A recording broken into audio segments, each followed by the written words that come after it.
Welcome to the Sovereign Goddess podcast, authentic soul sessions with modern medicine women and goddesspreneurs alike to empower and support the Sovereign Goddess as she builds her queendom with grace.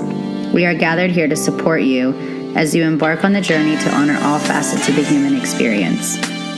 It's my great pleasure to be with you today. I'm your host, Sabrina Riccio, Solistic Alchemist and Visionary behind Shamanessa Goddessa. As we embark on this vulnerable and authentic spiritual journey together, we are gathered here to recognize our divinity and radiate our truth.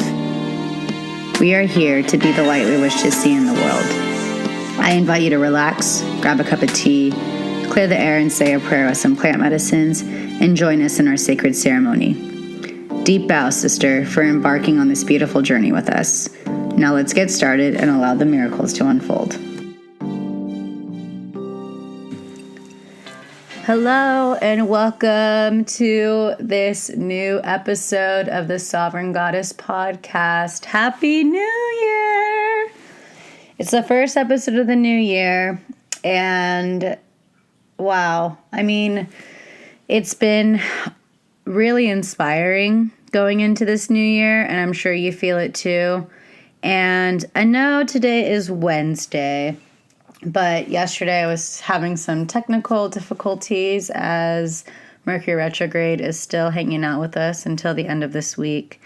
And I've also been allowing Mercury to just really hang out with me. My moon and my sun are both ruled by Mercury. So Mercury retrogrades for me are a trip. They're usually a time where I really go within, I heal, I do all the revisit, realign, reassess, rehash, things that, I've repressed, all the re's. They're all the good re's, though. So I'm really excited to have this episode be the first episode of 2017. We're in this space right now of vibrating the cosmos so that we can clear the way, and I really feel the best way to do that is to honor your story and to live with authenticity and grace and to really just allow yourself to be yourself.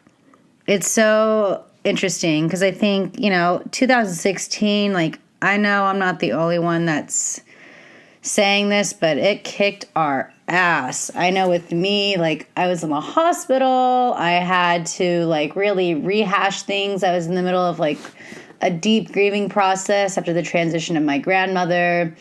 And, there was a lot of ickiness of 2016, but we also have to recognize all the great parts of it. And I know with me, I had a really awesome Burning Man experience and I started the Sovereign Goddess podcast in 2016.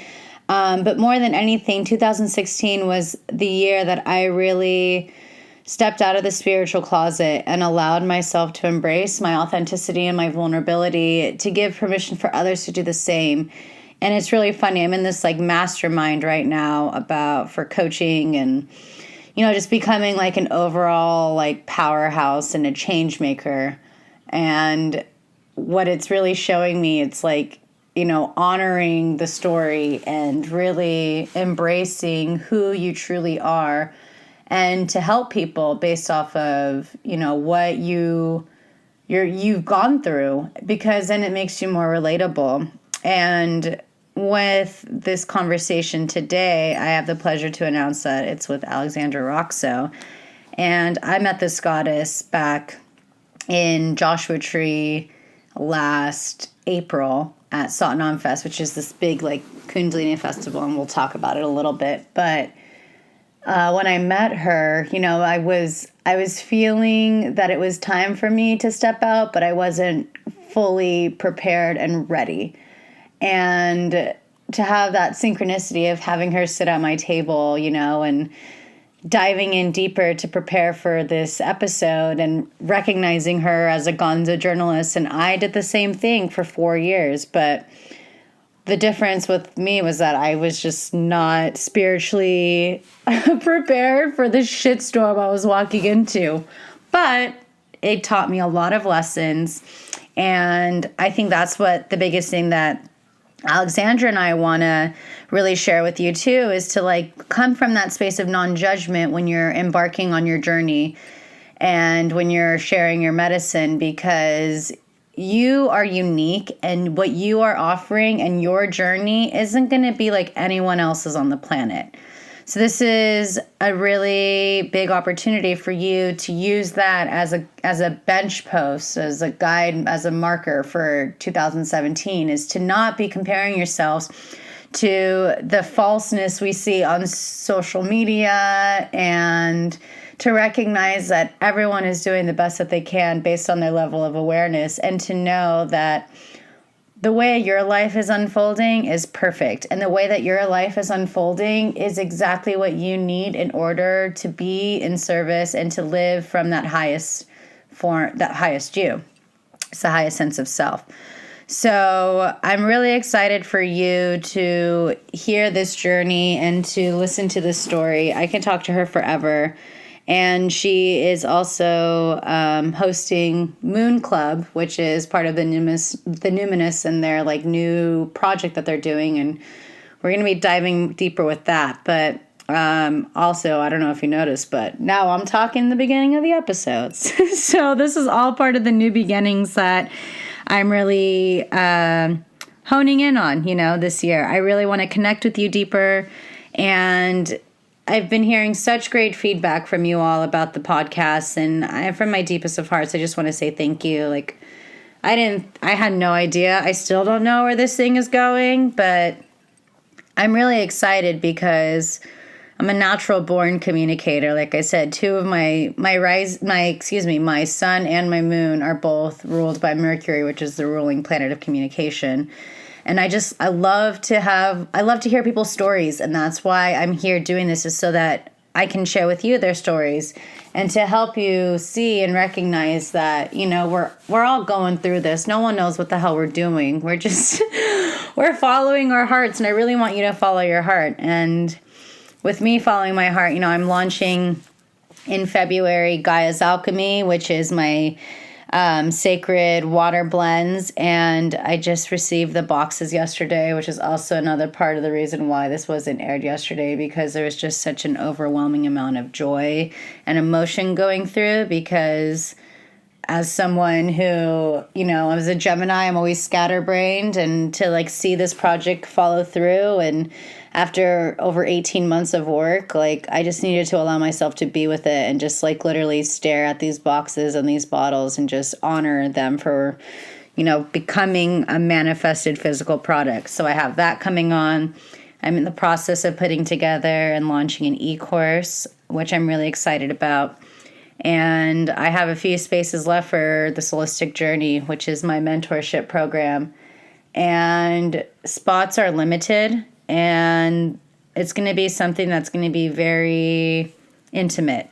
And so if you're feeling the call, I would love for you to join me on that, because this is about you transforming your life and being real and being authentic and sharing your medicine with the world. And I'm really excited for 2017. No doubt about it. It's not going to be easy. And I want you to know that, we're all feeling great, but I'm going to be real with you too. There's going to be a lot of energy coming at us light workers to really to resist or to not fall and not to follow what's set in our hearts because of the fear of what's looking on the outside. So I really want you to know that, and I want you to recognize that, and I also want you to be gentle and honor yourself, because there's a lot of shifting that's going to happen this year. And so more than anything, what I recommend to you is to really just have this radical self-care, radical self-love. And I just want you to love yourself unconditionally, and that's why I'm really excited about this episode, because it's all about honoring your story, honoring where you've come from, and, just allowing yourself to recognize that all of this is perfect. And this is your opportunity to trust your deeper self and to really allow yourself to express yourself through your art, whether that be film you create, your Instagram, your Facebook, your social media, the way you present yourself out to the world. I want your life to be your art. And I think that's what Alexandra believes too. And so I'm really excited for you guys to tune into this episode. If you want to join in on the conversation as part of the new thing that we're doing, that I'm doing, is I'm going to be caving in and I'm diving into the resistance. And I've started the Sovereign Sisterhood. It's a Sovereign Goddess Sisterhood on Facebook. And so that's going to be a space for us to have conversations about the episode where you can connect with other women who are listening, your sisters here, because we're really here to create this sacred container. And we're here to be priestesses in this like beautiful priestess palace is what I like to see it as. And so if you want to join the conversation, you can visit the Sovereign Goddess Sisterhood on Facebook by visiting facebook.com/groups/Sovereign Goddess. And I'm not going to lie, it's slowly but surely happening. I'm working on it. I've been having like gnarly tech issues with this Mercury retrograde, and I'm just practicing patience. But that's where we're going to be talking about the episodes from now on, and I'm really excited to have you join me. If you also want to be part of the conversation, the hashtag for the Sovereign Goddess podcast is simply #Sovereign Goddess. Real original, right? Or you can visit me at Shamanesca Goddessa on Instagram. And there's going to be, this is going to be a wild year. I feel it. I feel the momentum. And so I'm just really allow your time to take care of yourself and really anchor in what's coming at you and releasing and transmuting what doesn't serve. And this is the Sovereign Goddess podcast. You are listening because you're a sovereign goddess, which means you recognize that you are choosing to experience whatever it is you're experiencing. So allow that to really be another like post in your life and another like landmark of who you are. It's like if something's coming at you and you're not feeling it, allow yourself to shift the perspective. And that's the biggest thing I think that's going to be happening this year is about, it's all about perception and how we choose to see things. And it's crazy because that was my lesson today in A Course in Miracles. It's like we put meaning in symbols. And so with that being said, I want you to put meaning in symbols that support you. And if you're seeing something that you've been told through dogma or whatever that it isn't that it's bad or like evil or whatever, like allow yourself to choose the highest thought possible. Like if you're seeing like a motif or a symbol that, you know, has a record of or a history of not being good or yucky, allow yourself to recognize that it's coming up to the light and it's coming up to your consciousness because it wants to see your light and it wants to see love and it wants that shift of perception. So enough of me blabbling. I didn't even know if that's a word, but I said it. I don't care. But enough of my ranting and my chatting. I'm just really excited for you to dive deep into this episode with Alexandra Roxo. And we're talking about honoring the story and La Luna magic. So thank you so much for joining me. Happy New Year. I love you so much. And allow this week, finish it off right and allow yourself to use the rest of this time to really reassess, reevaluate, realign so that you're really solidifying and creating the foundation to build your queendom with grace this year. I love you so much. Thank you again. And feel free to reach out or subscribe and leave a comment if you're loving the episode. I'd love to hear what you guys have to say, and it helps me become a better host for you because I'm here to serve you and to serve love and to serve joy and happiness and peace and joy and all the, said joy twice because that's how much I want to serve joy, but all the good stuff that makes us appreciate and it makes us come back. So I love you so much and enjoy this episode. Welcome, everyone, to this episode of the Sovereign Goddess podcast, authentic conversations with modern medicine women and goddesspreneurs alike to inspire you to build your queendom with grace. I am so excited. This is our first episode of the new year, and I'm really looking forward to 2017, this opportunity of new beginnings, this opportunity of authenticity, this opportunity for us to really rise up as women, to come together as sisterhood, and to really create something real and authentic and vulnerable. And I have today with me Alexandra Roxo, and I'm so excited. I met Alexandra back in March in Joshua Tree at Satnam Fest, which is this really awesome Kundalini yoga and meditation festival. We were like the youngest ladies there, and we were having lunch. We all had like community lunch and breakfast and dinner every day. We were sitting at this table, and it just finished raining, and we were talking with this like 18-year-old girl and her mom, and she was like following her own path, and it was just really awesome how we were able to have this conversation with her about like going after there and being bold. And so Alexandra, she's such a badass. I love this woman. She is like the ultimate goddesspreneur. She's a public speaker, a workshop facilitator, an intuitive healer, an incredible filmmaker, a spiritual mentor, and now she's also the co-host of the Moon Club, which is sponsored by the Numinous. And it's a gathering for the wild moon child where they talk about astrology, community, and activism in order to work with the guidance of the moon to build your queendom with grace. And she is a phenomenal filmmaker that has made films and documentaries for Vice, Nasty Gal, Glamour. And she has her own set of short films that have been featured at film festivals and events, including Sundance, the Lincoln Center Fashion Week, Art Basel, the list goes on. The Brooklyn Film Festival. She has her own comedy web series, Be You Nowish, which to me is, I relate to well because I'm a California, millennial girl. And it's very much like the Broad City, but the California is spiritual woo-woo base, which I'm eat that shit up because it's so my life. She's also the author of and the writer of the Holy Fuck column on the Numinous, where she shares her personal adventures of sex and dating. And wow, this woman is she's like a power feminist. She's so graceful. She's so funny. So thank you for being here, sister. Wow, what an intro. Thank you. Like I said, I've been waiting 9 months for this conversation. Oh, thank you so much. You're so sweet. I'm so glad we met on that rainy day in Joshua Tree. And it's funny because the reason I wanted to go to that festival is because I wanted to hear this woman, Ashana, who had these singing bowls. And she had this version of Ave Maria that I heard in ceremony, and it like slayed me.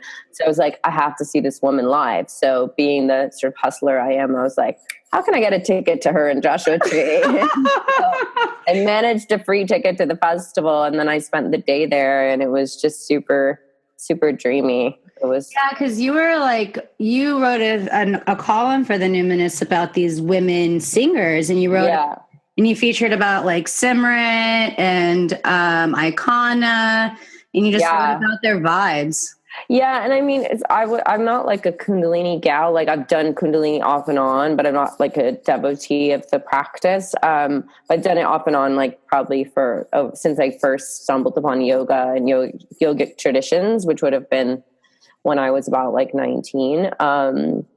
But I just really liked this woman, Ashana's music. She's like totally angel, Mount Shasta, crystal. She's like the juju. Yeah. All that juju. Yeah. So I drove home at like 1 a.m. from that festival, like pretty high off those singing bowls. I drove back to LA. I was like, woo. Yeah, that's kind of how it felt that whole weekend. I remember I just came back like few days before, like from Desert Hearts, and I was teaching like two Kundalini classes, and I was like, all right, now it's time for me to fill up my cup. And I bought my ticket like the day before the festival, and I left there, and I was just like, I was in another dimension, and I was like, all right, this is rad. And it's like a half hour from my house, so it was like perfect and convenient. But it was interesting as I was, gathering information for this podcast and this conversation. Like I found so many parallels between you and I. I think the biggest thing, it's like you went to NYU for film and you made like your films are so beautiful and they're like a piece of art in itself, and they're films. They're not movies, they're films because they're so like well designed and they're so powerful. And I'm sure with you being a spiritual teacher and a spiritual mentor and just this spiritual being of light, that really permeates through. And so it's kind of like conscious filmmaking, in a sense that can really elevate the vibration of whoever has the blessing to really see and really connect with your pieces. And so I want to know, like, when you first, went to NYU for film school, did you know you wanted to make like women's empowerment films and you wanted to do like these really strong feminine lead roles kind of in your films? Or how did you stumble upon filmmaking? Well, it's funny. So I went to NYU for acting, and then I sort of transitioned. I realized like in the acting program, we were doing primarily like Shakespeare and Chekhov and all of these dead white men. And I was like, oh shit, these are not the stories I want to tell. Like, I want to tell stories that haven't been told, and I want to tell women's stories. And I felt really stifled as an artist already at age 19, just being like, I can't sit here and do Chekhov and Shakespeare and Ibsen all day. Like, this is not my story, So I was like, well, shit, now I'm in school for this. So how do I run with that and make it my own? So I went to the head of my program and I was like, hey, I want to do an independent study. I want to write a play and I want to direct it.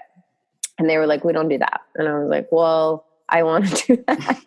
So I ended up sort of cheating the system in a sense, or working my way around it. And so that I got like a well-rounded education, I wrote and directed 2 plays. One play was with a group of people, and one play was my own, and it was called This Little Light of Mine. And it was about the story of a Christian woman and a Muslim woman in a rehabilitation home, and how both of their inner lights were getting put out by society and through patriarchal religion. And it was really intense play. Like the Muslim Sounds girl, like it. yeah, she had tried to set herself on fire, and that was inspired from an image that I saw in an Aperture magazine of a girl that had maybe like looked at a man and then been, accused of all kinds of things and tried to commit suicide before she was going to be honor killed. So anyway, I did a lot of studies on women in religion and patriarchal religions and all of that in college. And I think a lot of that and then mythology started to influence me as a creator and a filmmaker, and where women's stories were in mythology and in religion specifically. But I started, I interned with a female filmmaker, Deborah Kampmeyer, who did a film called Virgin. She introduced me to a lot of goddess religion and ritual. We did a lot of ritual together, and she was very much a mentor to me. And still has been, even like a few years ago. She still helps me through things. So my college experience ended up being very well-rounded. I ended up going to Italy and studying photography for a semester and really diving into self-portraiture on 35 millimeter. And all of it was like within this exploration of kind of the goddess and the women's stories and women's voices. It was just always that which I was drawn to from the time that I was 18, 19, from the time I got out of Georgia and got to New York. Did you ever feel like when you were, in film school that you would eventually become a spiritual mentor? Or how do you think that whole kind of thing unfolded for you? Well, it's interesting because when I first started really exploring my spiritual path in new ways, like I had already been exploring it since I was really young, had some first mystical experiences as a child and preteen, and my mother and I had a spiritual advisor that I started seeing when I was 12. Wow. Yeah, who taught me. Awesome. Yeah, he taught me about my aura and my chakras, and he was a really, really special person. So, but by the time I was 19, I started working on studying meditation, and when I was in Italy, I studied meditation with a group there. and sort of the Hindu. It was Hindu based. It was based on like Patanjali's writings. So the not tantra in the way that people would think in the West, but in the old tradition of that. So anyway, I lived with some monastics and learned meditation from them, and in this community in Italy, and we meditated on the floor. We weren't allowed to sit on cushions, no cushions, because the yogis weren't sitting on cushions in the woods. And I would, right. Yeah, exactly. And we couldn't eat garlic or couldn't eat onions. And, it was like very Vedic. Yeah. Yeah, it was very traditional. So I did that for a while, and then I just kept learning and exploring. And I don't think I was necessarily wanting to be a teacher, but I already started leading rituals with friends. And I think my art was my ritual starting very young.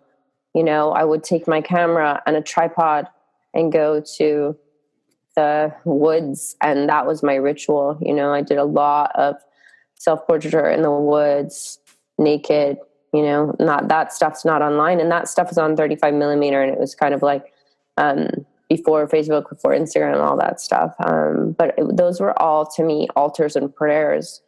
And oftentimes they actually had physical offerings as well. But I shared that with people. I did some rituals in New York, public rituals, Women's Day rituals, private ones in my home. And I wasn't like thinking, oh, I'm going to be something. This was just part of who I am. It was part of your soul. Yeah. And even my theater and my photography and the way that I used to show my photography, it was ritualistic, like I would bring people into the theater and it would be an experience. I would make them sit in the dark and listen to a song together to get them on the same kind of vibration. Mm-hmm. Yeah. And so anyway, it's just, I think it's more like, it's the soul of an artist, the way that I relate to the world. That's awesome. And then like the thing that I really related to you was before I started doing this work, I myself was a gonzo journalist, and it really took a toll on me for a while. I saw a lot of stuff, and I was not very in tune with my spiritual self as I am now. And I didn't know how to protect myself, and I didn't know how to stay grounded and protect my aura. And there were a lot of times where I'd walk out of venues or places and I was crawling on the ground because I literally felt all of my life force sucked out. And before I had this, sat down here with you, I was watching your Vice documentary, because I remember we were talking about that in Joshua Tree when you were a stripper for a week, or tried to be a stripper for a week, but it was just really intense. Mm-hmm. And how has that like gonzo journalist part of your history and your story allowed you to really give empathy and be empathic as you help serve and really support other women? Well, that's kind of the point of it. The point of making that kind of work is to understand people from different directions, and from different paths of life in an authentic way, not just from the outside, and that project was very innocent. We were very innocent in this desire to get to know these people there. And it was very, very exposed and very raw. And I believe I've done that sort of work in many different ways. And that one was just the closest that was captured on camera. It's very important to me that I actually, when I'm getting to know people's stories, that I do actually feel them and that I can connect with them. Because if I'm going to try to get an audience or someone reading something to connect with the story, then I have to have connected with it first, in an authentic way, not just as a voyeur. Mm-hmm. So it's kind of been I'm not saying that if I write a character that does heroin or something like that, that I need to go do it, but it's more of actually just trying to understand, on a deeper level, people's stories. And I think that for me, that's always been a part of my work, is wanting to understand different women's stories, different people's experiences. And really, I have the ability to not judge people often. I mean, I do judge some people, like the people I'm about to date, I judge them, or sometimes or sometimes I don't judge them enough, it's one or the other. But when I'm going in and like meeting someone, like I don't come from a judgmental place. I come from a curious place. Right. And so you can learn from them, Yeah, and I figure with anyone. Yeah, they go through those experiences so that they can share their story, so that you probably don't have to go to that same path. And that's how I feel a lot of storytelling is. And a lot of us go through these fires, and it's like, then we can come out and then we can give that advice or give that guidance. And it's really, I'm the same way. Like, I can't write or speak about something unless I've experienced it in my own degree. Mm-hmm. Because then I feel like my authentic self comes out. And I studied sociology in college. So to me, like, I love people watching. I love like reading about and understanding groups of people. I consider myself as part of like a social activist, and a spiritual activist. Like, I consider myself a spiritual kind of sociologist in that way. Mm-hmm. And I've gotten to the point now where it's not like I'm not seeing a person in front of me, I'm seeing a soul. And so it's like, when you're understanding these people's stories, you're able to really connect them on a soul to soul level. And I think that's where we realize that, like, the other person's you, and like recognize that like everyone is kind of going through their own battles, and how can we be more compassionate and, or just allow them to experience their journey. We can't really interfere because they're learning the lessons they need to learn, either from like past life healing or something that's like really deep rooted, that's really been repressed for a long time. And we may be able to recognize it and we can hold space, but this is their journey too. Yeah. And I don't even like to suppose that I can even recognize something, because I think there's so many layers to reality and to people's existence. And what might look like from the outside, like it's quote unquote bad or negative, could actually be something totally different. And I think that's where the non-judgment comes in for me. It's like, I could talk to probably a murderer and not be scared, but like love him. It's sort of like an Anne Frank kind of a thing. Totally. Because I don't think that as humans we're really allowed to say what we think other people's journeys are or aren't. And for me, that is just kind of the way that I live. And I get sometimes triggered by by certain spiritual jargon that makes people feel higher or lower or whatever, because I genuinely don't believe that I'm more important than anyone. I just don't, like, in my heart of hearts. So, I think that in general, like going into places, like I imagine that everyone could be Jesus. Like, I know it sounds cheesy as hell. No, but I totally understand what you mean. I think of that, it's gotten me into shitloads of trouble.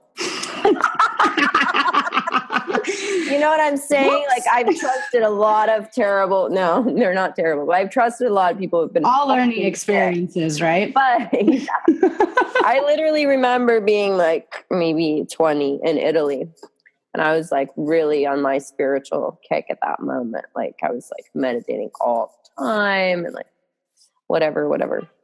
And I was at a bus station in like Tuscany, somewhere in Tuscany, and this old man was staring at me. So I just stared right back at him.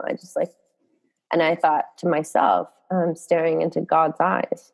And I just kept staring. And I was like, I'm staring into God's eyes. And then he said in Italian, do you want to sleep with me?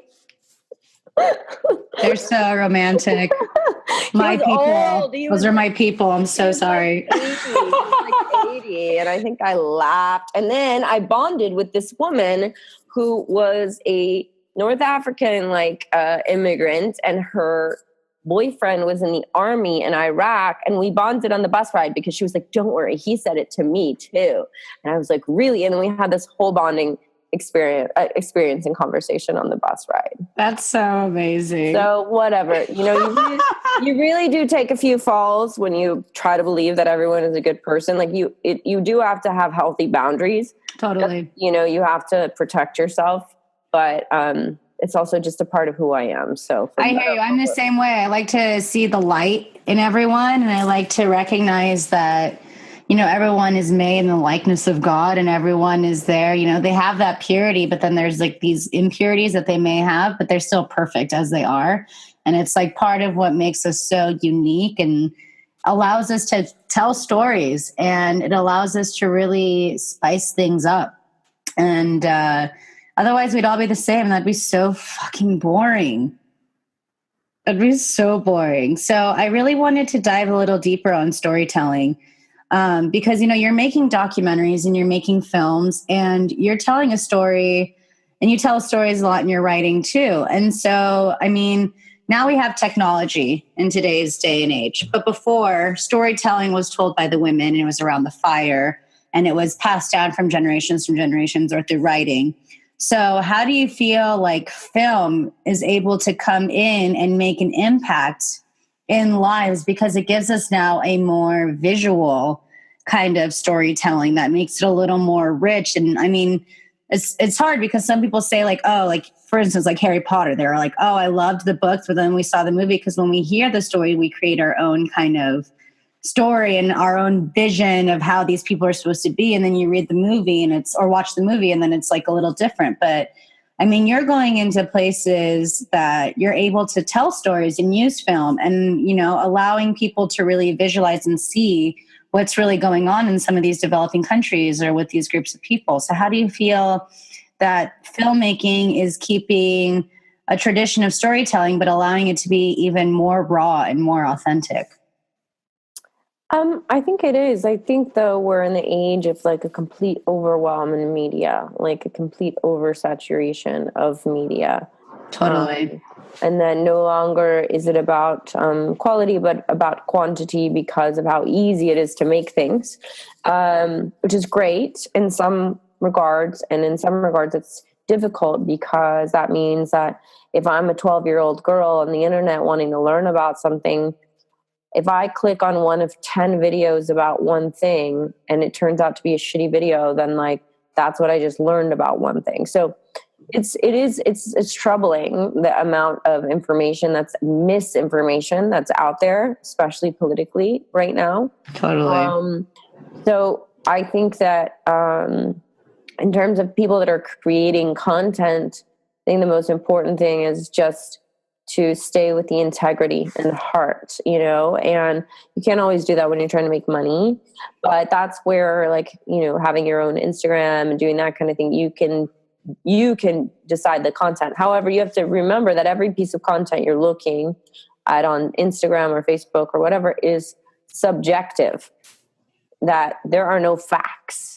The facts are very hard to find. And even the political facts, like you have to go to very, very, very trusted sources for those things. That's a huge thing that's going on right now too, is like all these false news coming out. And that's, my friend Kip was reminding me this last night, and that, you really just have to be careful where you get your information. So the reason I say that is like, for films too, you're being manipulated. Your consciousness is being manipulated at times to experience certain things or to see things in a certain way. So if you think about, that's the power of art and music, and that's what makes it so amazing and transformative, is that you can shift your whole energy. If you think about, if you went and saw a horror film, like you're going to sit in that film and it's going to change everything about the nerves in your body. It's going to add an hour and a half of images, like a Rolodex of images, into your consciousness. It's going to add sounds. Like that experience will change your life. That's the power of art. And it's not saying it'll change your life in the sense that you're going to walk outside the theater and you're going to have $1 million or you're going to become a murderer. No, but it will change your consciousness. So the same is with media and any kind of art that we intake. So if you can use that weapon wisely as a filmmaker, it's a great responsibility. And as an artist, as a writer, as a musician, as a painter. I think all of those things, because you are reflecting a bit of reality through your lens. And hopefully the way you share that reality is authentic and integrity and can bring about some sort of realization or catharsis for someone else. And that, to me, is the point of it, which is so fun.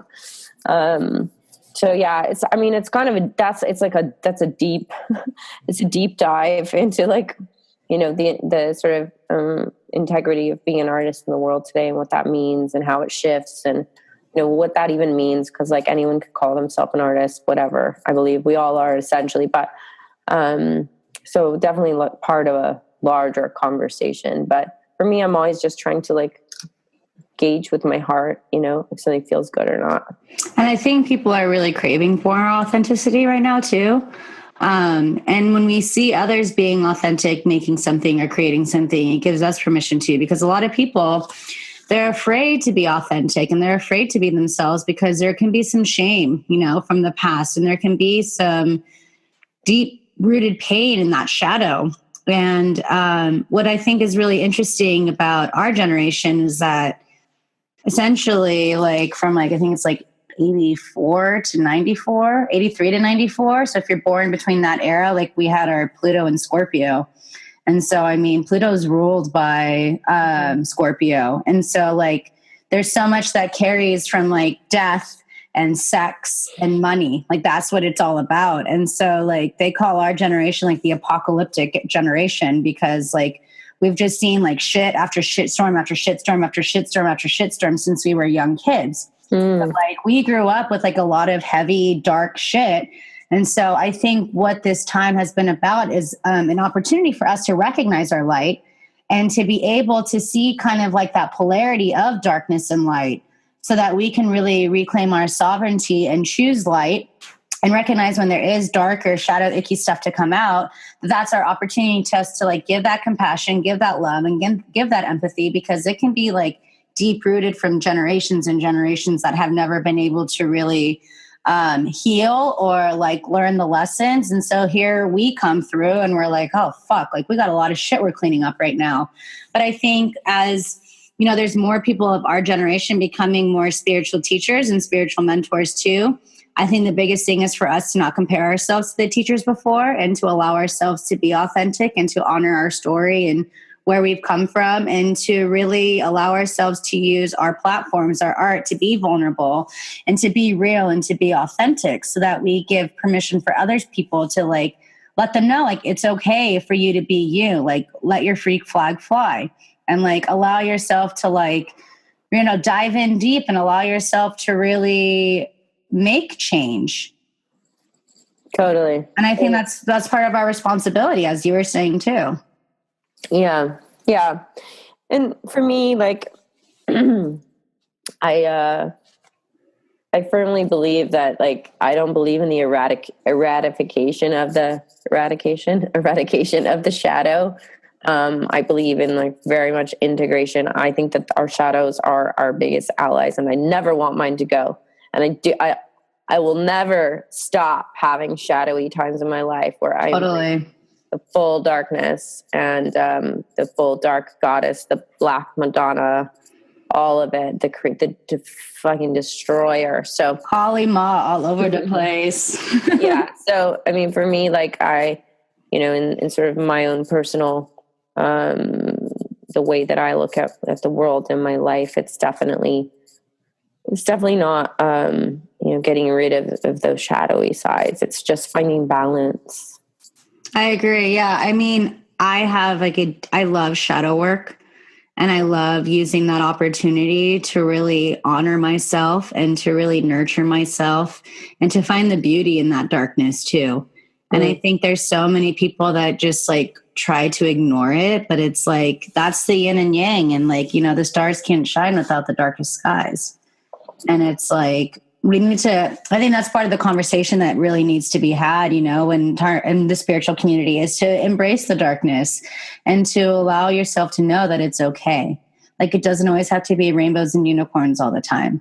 No, everyone has eating disorders, depression, anxiety, mental illness, debt, self-hatred, self-mutilation, divorce.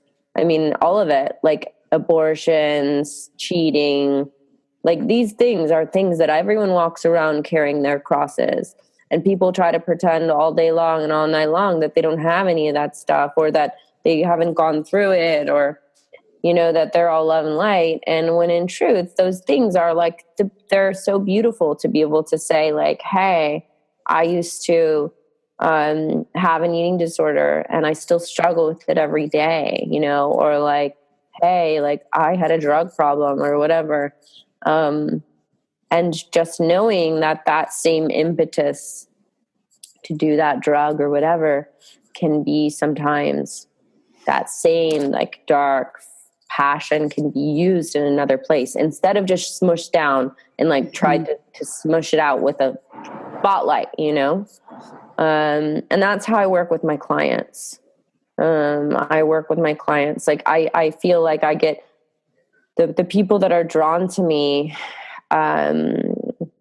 you know, are like people that are not afraid of their shadow or have had some trauma in their life that's really intense, and people, and I'm not there to tell them to get rid of it ever. You can't. No. And it's a matter of, you know, really embracing yourself and just knowing that when you walk up to, I don't care what spiritual community you walk up to, if you have a mental illness, you'll always be walking up to that community with your mental illness or your, you know, body dysmorphia or whatever. And that's okay. That's okay. We are all doing that. We don't have to all walk up and be like, I'm just perfectly happy today. And I've just been doing all of my mantras and look at me, look at me. No, you're a person. You're a full person.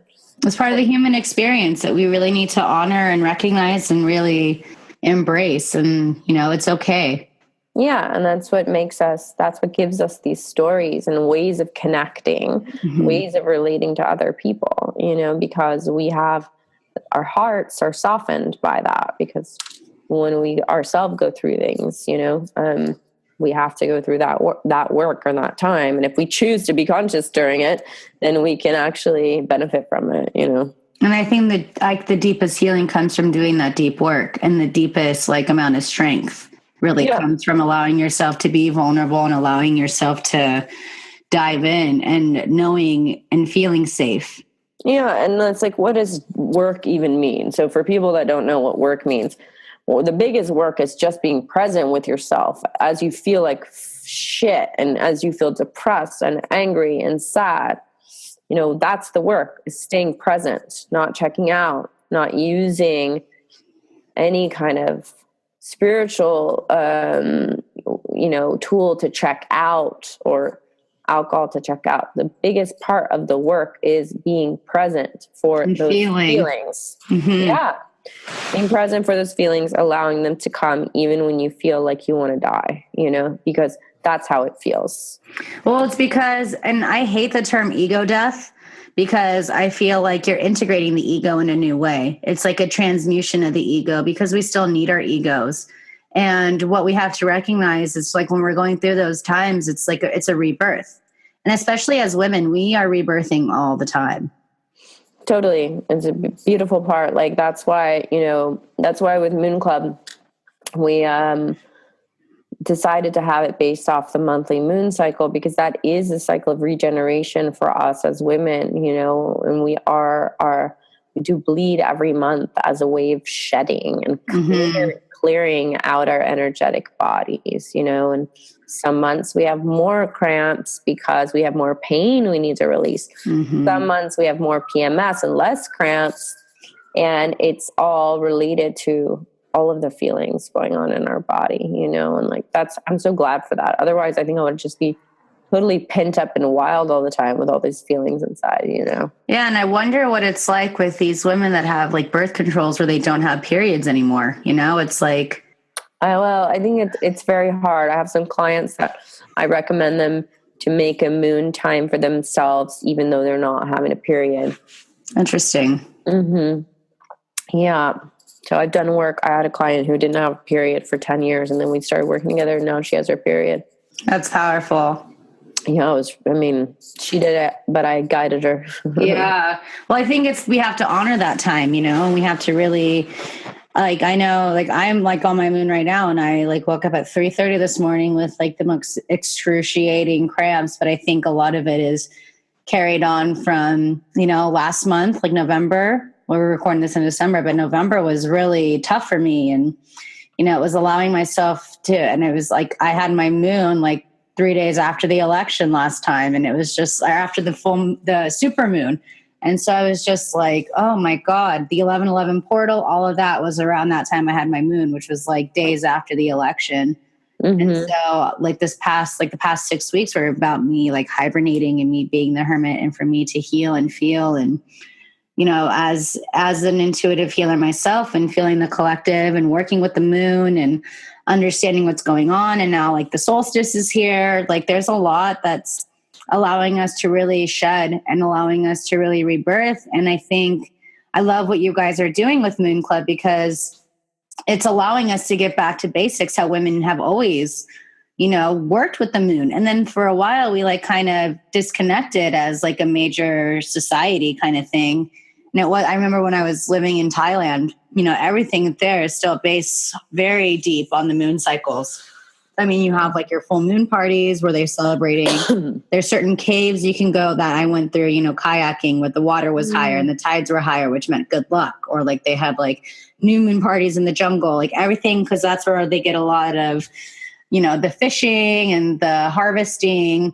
And I think now as Western women, we're like the moon, it's not, I don't want to say it's trendy, because I think like all these spiritual things that are coming up for their time and purpose. Like you have these girls that are coming up to us like, look, I'm wearing all these crystals. And I'm like, cool, I have them in my bra and probably one up my vagina right now. But it's like, but that's helping them like as they're embarking on their spiritual path, and it's working on a vibrational level. And now like there's like a newer, deeper phase where people are like really understanding the moon cycles and understanding how, if we're in the waxing or waning, or how these are affecting us. And I mean, as a Kundalini yoga teacher, we also have the moon centers. So every 2.5 days, we switch to one of our 11 moon centers. And so it's like our personalities change, and the way that we navigate through it really shifts with the moon as she shifts. So we know some days are more logical, some days are cleaning, some days we're very sexual, some days we're very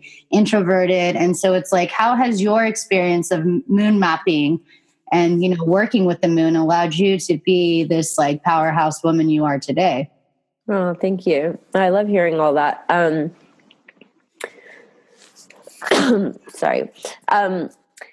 Well, I started doing moon rituals and kind of following the moon in college. And I don't even know when exactly the first one was, but my friends and I would sit around on the full moon and sit on the floor and pass around a bottle of wine and sing music. And, it was very much like a part of the way that I became myself as a young woman. And so I think I started then. I started a long time ago. And there's times where I practice more regularly and times where I haven't, but it's just always been a part of, for me, my search was very much in where is the female and where is the goddess in spiritual and religious traditions. And so for me, I immediately found, paganism, Wicca, witchcraft, moon. And that was what I started studying first. So though I don't use any words I hate labels in general. I don't really feel like I fit any labels. I'm like super goth, but I'm also like super yogi, and I'm also, you're Alexandra. Yeah. Many things. So, but I did learn so much from studying earth-based spirituality, and especially like female-based earth-based spirituality. That was kind of like super like 1960, 70, like Starhawk. I don't know if you know who she is, but she's this really rad old witch. And so that was how my practice started. And that's what kind of created this deeper knowledge for me about the cycles. But I never really thought about it in an astrology way. It wasn't like, oh, the moon's in Virgo today, which I think about more now for Moon Club. But it was more of like, I always just did my rituals. Like I knew to do my rituals. And when I was around my female friends, it would be just like, oh, it's full moon. We're of course doing a ritual. And there were some that were more elaborate, like, I remember one in my house in Portland where there were like so many women, and we cast a circle and we did the whole thing, and very, very pagan, I had just been to like a witch camp, and so I was like really That's amazing. So I was really into it was super like hippie DIY though. It was like freaking witch camp. I slept under a tarp. I remember I slept under a tarp, and I made a house for the fairies, and that's amazing. Kind of crazy. Can't make that shit up. No, I know. But that's how my relationship with moon started, and moon rituals, and it just was looking for woman, looking for female, looking for goddess in spirituality, in religion, in life, in the calendar, and all of it. It was like a little bit of a rebellion too, like everything's based off the sun. All right, well, forget it, and like, oh, this is the old religion, where the witches died. Fine, I'm going to dedicate myself to that, But I still was learning all the other stuff. Like I learned, yogic traditions and Eastern traditions, and studied and went to, Buddhist meditations and all kinds of stuff, which those are primarily masculine run. Mm-hmm. Yeah. So then when you like decided to do this Moon Club thing, you had the aha that this is what you were doing, because I know as like as a spiritual teacher, there's like, it feels like there's an oversaturation of spiritual teachers too. And, and there's a lot, I mean, granted, we're all needed, and there's a reason why there's this uprising of women, and we all have different stories to tell, and we all have different experiences that we will be able to help the people, because there's an abundance that need us. Like you will be attracting the people that, most resonate with you. I will do with me, another teacher, another thing.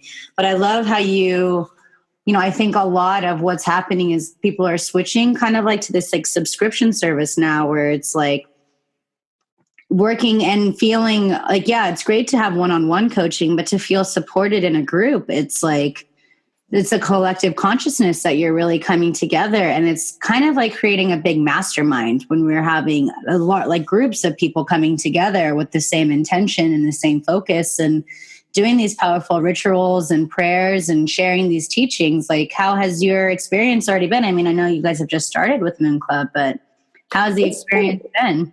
It's been awesome. Like, honestly, when I had the idea for it, I was just, I don't know, I just knew I needed to do it. And it wasn't the first time I wanted to gather women. Like, I feel like that's what I've been trying to do for so long, and I didn't really know how. But this just felt like it made sense. And so I started leading the, free rituals online. And I was like, how do I do an online ritual? And then I was like, all right, let's see if I can figure this out. And if it still works, right? Like if people are really going deep with the work, which my clients do over Skype. So I knew it was possible. And then when like 200 people were watching from around the world, then we would get emails of people being like, oh my God, your journey got me sobbing. And it was so powerful and so intense. And I was like, okay, cool. Like, so that works. I tested that out. I'm on to something. Well, you have to test things, because it's like, if you're trying to get people to pay for something, you got to like really test it. 7 months worth of testing. We tested for 7 months, So, and then the other, thing that we added was like kind of entrepreneurial help. And that has been really cool. We did our first one with the founder of Thinks, who was on the cover of Forbes, and her name is Mickey Agrawal, and she's so inspiring. So the point is just to create this space where people are coming together, and not just for prayer, but for actual like inspiration to getting their life together, moving forward a business, or maybe getting through a breakup or whatever it is, But knowing that you have 3 online events a month to just touch base, because sometimes you don't have time to meditate every day, and sometimes you don't want to do it alone, and sometimes you live in a city where it's not accessible. Like I have clients around the country, and I'm like, go to a meetup and find something. They're like, dude, I went to like 3 meetups. It was only old ladies. And I'm like, okay. So even in some bigger cities, it's still really hard to find any sort of women's groups. And it's like, I have people that interact with me on Instagram that are really like great and fans and that write me back and forth. And I'm like, I want to get to know these people more in a sense of community, not just like love the pic, you know, but like authentically. Yeah. So it's been happening already, and it's really, really beautiful. We have a bunch of new things that we're going to do in the new year, events, retreats, all kinds of things that we're working towards that we're excited about. And Ruby's just been such an incredible person for me. And we met so randomly, and I pitched her this funny column that I started writing for her called Yogi Vegan Les. That was me and my ex-girlfriend. And it was just totally silly. And that's how she and I sort of started our working relationship. And she's like a total powerhouse. She's an Aries. I'm a Pisces. So it just really works. That's awesome. But yeah, so I'm, you know, it's kind of one of the first things that I've done that I'm like, oh, this just makes sense. If there's no, it feels right? Yeah, it doesn't, it's not that all my other film projects, they just have a lot more money and sort of pressure on them. This did no pressure. I was like, look, I know this is going to be something. Even if 2 people show up, I'll be happy, you know? So yeah, because I attended one of your, you know, your virtual, your free ones that you had. It was the last one before you really, like, that was the one you announced, Moon Club. And I remember like going on your journey with you, and I was like, this girl is in it. And I think, like, do you feel like you making films and you understanding stories have really allowed you to really tap into that and bring like kind of like a journeying guided meditation that's like really deep? Yeah, you know, it's funny because it's like nobody taught me that or anything. And you know, I don't plan them ahead of time at all. Yeah, you're just in the flow. Yeah, I just like, I don't even know sometimes, but I don't. It's funny because Ruby's like, are you sure? And I'm like, I don't know. I'll just see what comes.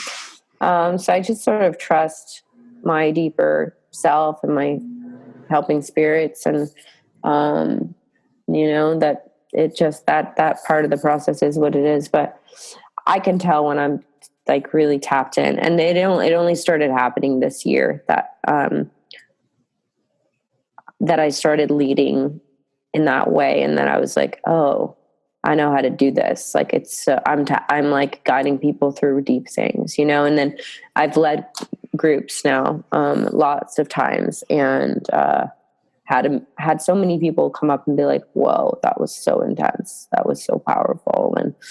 And again, it's just, I don't know, it's just something that I'm able to drop into that deeper part of myself. Because you allow yourself to be present. Yeah, and I do have a deep access to a deep well, and that's the same place that I pull art from, that I make art from. It's the same place that I love from. You know, it's like a deep well. It's hard. It means that like that for that deep well of love there's a deep well of pain. You know, there's a deep well of sorrow and grief, and it has to keep getting refilled. You know, and scooped out, and so. That's part of being a very feeling person. So how do you fill your cup? How do you feel your well? Fill it? Mm-hmm. You know, more than anything, my friends are my lifeline. My friends are my lifeline. You know, I'm only child. My family lives on the East Coast. And my best friends are like my soulmates. They are. They teach me, I teach them, even though one of them hates that. She's like, don't call me your fucking teacher. Fine. But, you know, there's times that I hate them. Like, I absolutely hate them. There's times that I love them so much. And I believe that they encompass the full spectrum of human experience.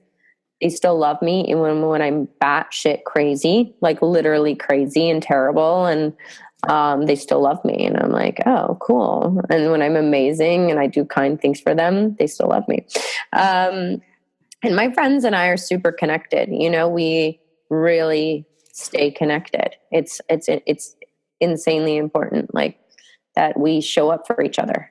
we show up, we ask for help, and cry to each other all the time. They're the family you choose, and it's your soul family. Yeah. So I feel so grateful for that, and I really love to dance, and I love to sing, and I love to cook. And so essentially self-care. Yeah, it's how I fill my cup. Mm-hmm. Yeah, I guess so. Yeah. And also art. I love art and music. I try to every day. Especially. You've been going on your Fiona Apple craze lately. Oh, well, I saw her the other night. I only posted one Fiona Apple. I'm just giving you shit. That's been me and Pink Floyd ever since I saw Roger Waters at Desert Trip back in October.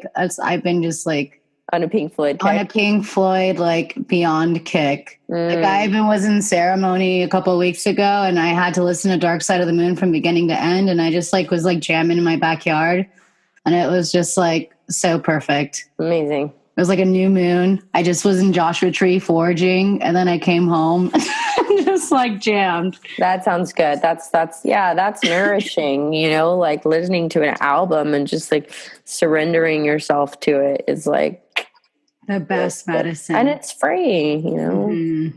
Totally. So before we end, I want to ask a few little quick fire questions. Okay. What's your spirit animal? Well, I have several depending on there's no quick fire. What are you talking about? I have several depending on what phase that I'm in. I kind of don't want to say the one that I've been working with this year, but I'll say one that I definitely worked with my whole life, which is the snake. That's not who I'm working with right now. I knew you were going to say that. Yeah. The snake comes, I dance with snakes here in LA, but yeah, the snake comes to me here and again and here and there and will always be with me. But I'm developing a new relationship that I have been for the last 6 months, and I need to put some more love into it. So I'm not going to mention which animal it is. All right. Well, we'll just have to watch and wait. What are some of your goals or things you would like to achieve in 2017? Well, I'm working on a show of my own. Yeah, that's kind of based off Holy Fuck, where I'm talking about spirituality and sexuality with different amazing sexperts and thought leaders. And so working on that. I'm going to keep growing Moon Club. And I really want to write a book. So I need to start doing that. I haven't had the time yet, but I'm not feeling super pressured to do that, but has been tapping me on the shoulder. Yeah. But yeah, those are my main things. And then, I just I really want to see Moon Club grow, and also my clients, just keep developing deep relationships with my clients. Isn't the most rewarding thing I think I could have ever started doing. And I just see my clients grow and the way that they have transformed. It's the best feeling. Yeah. I mean, it's true. Whoever said that becoming a therapist is the most sort of ego fluffing narcissistic thing, because it makes you feel better about life to make other people feel better about life. I mean, it makes total sense. So the fact that I get to do that, 3 days a week, literally just see people feeling good because I'm helping them feel good. I'm fuck yeah. Nice. What are some of your favorite crystals to work with? I use this for channeling. It's just clear quartz. I use it in most of my client sessions. It's just a really simple channeling crystal just to keep things clear. Sometimes I go back and forth about crystals and stuff because the information that we have about crystals is mostly information from sort of just random new age people who decided to say that a pink crystal helps your heart. It's not necessarily that's a fact. So there's times where I'm okay, this is maybe just some new age jargon, or there's times how I judge it is if I actually feel it. Mm-hmm. Through your own experience, we were talking about earlier. Mm-hmm. This crystal, I feel this crystal shift. I was less funny today because I'm holding this crystal, because when my sense of humor comes out more is when I'm sort of in this more delightful, the energy is not straight and clear. It's like a little bit more dispersed. Playful. Yeah, which is great. Great. But when I'm holding this crystal, I'm like a little bit more like, yeah. So, I believe that. Some people might say, you crazy girl. Well, you're also Brazilian too. So, I mean, there's like a ton of crystals in Brazil. For sure. Yeah. But I also have this really beautiful carnelian that Pound Jewelry gave me this necklace. Oh, I've seen you wear that. I really love it. And just more than anything, it reminds me of my sort of like inner fire, Yeah, well, that's, as you're just saying, but like it is very associated with like, orange with the carnelian is very strong with like connecting to our creative self and our sensual self. And I mean, it's a lot of the work that you're doing. So yeah, totally. It really makes sense. What does a goddess mean to you? A goddess is a female interpretation of the divine energy, a feminine divine energy. I mean, to me, that's God and goddess. It's just the feminine divine. Beautiful. And she's definitely emerging right now. Strong. Where do you feel feminine leadership is heading? I don't know because of politically what's happening in this country.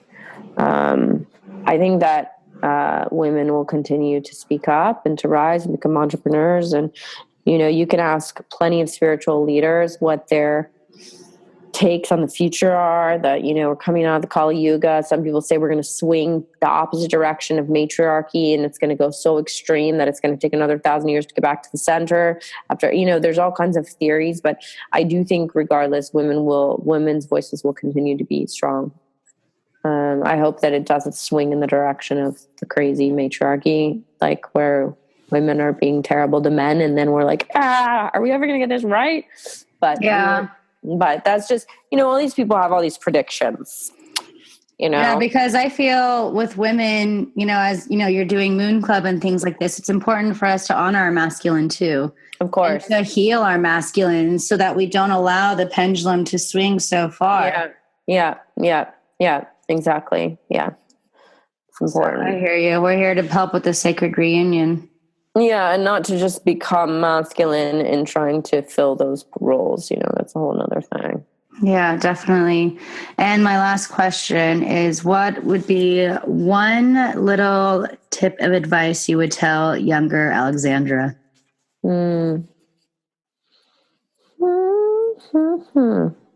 Save that money, girl. Stop going out to all those fancy dinners in New York. You don't need that. Really? Oysters 3 times this week? Like, okay, just because you're hanging out with fancy people does not mean you need to go to the fancy restaurants. Go to the grocery store. Go to Trader Joe's. I spent a few years in my 20s like hanging out with people in New York who had like a lot of money, and like I think super posh. You eat and drink so much, and like everything you end up spending like a lot of money. I could have paid off my student loan debt. I could have probably saved enough money to do a lot of things. But, it's living. It's like you do it once, you do it twice, whatever. Full experience. Awesome. And so where can we find out more about your mentorship and Moon Club and more about your awesome filmmaking?